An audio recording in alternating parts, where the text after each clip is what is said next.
అంతే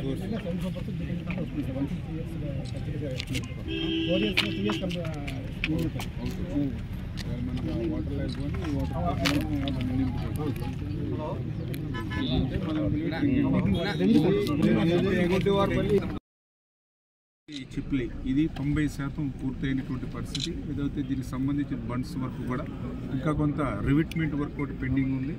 అదేవిధంగా ఏదైతే అవుట్లో వెళ్ళడానికి స్పిల్వేకి సంబంధించినటువంటి వర్క్ కొంత పెండింగ్లో ఉంది. ఇది కూడా ఇమీడియట్లీ, ఎందుకంటే ఇప్పుడు ఆర్థిక పరిస్థితి సహకరించకపోయినా, ఎందుకంటే ఈరోజు 14 లక్షల కోట్ల అప్పు ఈవేళ ఆంధ్రప్రదేశ్ రాష్ట్ర నెత్తి మీద ఉన్నటువంటి పరిస్థితి. ఒక మాటలో చెప్పాలంటే 2014లో రాష్ట్ర విభజన వల్ల కంటే కూడా 2019-24 జగన్మోహన్ రెడ్డి పాలన వల్లే ఈ రాష్ట్రానికి ఎక్కువ నష్టం జరిగినటువంటి పరిస్థితి.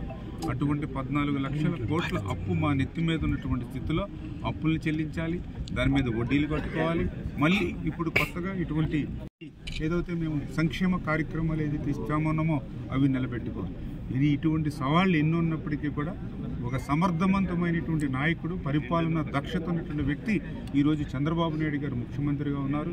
ఆయనకి తోడుగా ఈవేళ ప్రజల కోసం పనిచేసేటువంటి నాయకుడు పవన్ కళ్యాణ్ గారు ఉన్నారు. వీరిద్దరికీ పైన నరేంద్ర మోడీ గారు ఆశీస్సులు ఉన్నారు. తప్పనిసరిగా ఈ సవాళ్ళన్నింటినీ కూడా అధిగమిస్తాం. ఏదైతే ఇప్పుడు నేను చెప్పాం, ఏదైతే ఎస్ఎస్ ట్యాంక్స్ నిర్మాణం చేసుకోవడం ఎంతో ముఖ్యమో, ఈ ఎస్ఎస్ ట్యాంక్స్ ఏదైతే లోకల్ క్యాచ్మెంట్ ఏరియాలో వచ్చేటువంటి రైలే కాకుండా కొంత ఏదైతే పొంగనూరు బ్రాంచ్ కెనాల్ నుంచి కూడా మనకి వాటర్ సెక్యూరిటీ ఉంటేనే పూర్తి స్థాయిలో దీన్ని ఉపయోగించుకునేటువంటి పరిస్థితి ఉంటుంది. నీరు లేనప్పుడు ఈ రిజర్వాయర్ని ఇమీడియట్లీ మనం నిర్మాణం చేసుకున్నా వర్షం మీదే మళ్ళీ ఆకాశం వంక మేము చూస్తూ ఉండాలి. అటువంటి పరిస్థితి లేకుండా ఇటు లోకల్ క్యాచ్మెంట్ ఏరియాలో ఏదైనా రైన్స్ తక్కువ పడినా కూడా ఖచ్చితంగా పొంగనూరు కెనాల్ ఉపయోగించుకునే విధంగా హంద్రీ నివారణ విస్తరణ చేస్తున్నాం. ఎప్పుడైతే హంద్రీ నివారణ విస్తరణ పనులు పూర్తయి మీకు నీళ్లు పారుతున్నా అదే సమయానికి ఈ ట్యాంక్స్ కూడా పూర్తి చేసి పూర్తి స్థాయిలో ఏదైతే ఈ మదనపల్లికి కూడా ఆ ఎస్ఎస్ ట్యాంక్ ద్వారా ఈ యొక్క త్రాగునీరు అందించేటువంటి కార్యక్రమాన్ని కూడా ఎంత త్వరితగతంగా ఎంత అవుతే పూర్తి చేస్తాం. దీనికి కూడా ఒక టైం బాండ్ పట్టుకుని ఇప్పుడు ఆల్రెడీ సమీక్ష కూడా ఉంది. ఈ సమీక్ష రివ్యూ సమావేశంలో అధికారులతోటి ఏజెన్సీతో కూడా మాట్లాడి ఒక టైం క్యాలెండర్ కూడా మేము నిర్ణయించుకుని పనిచేస్తాం.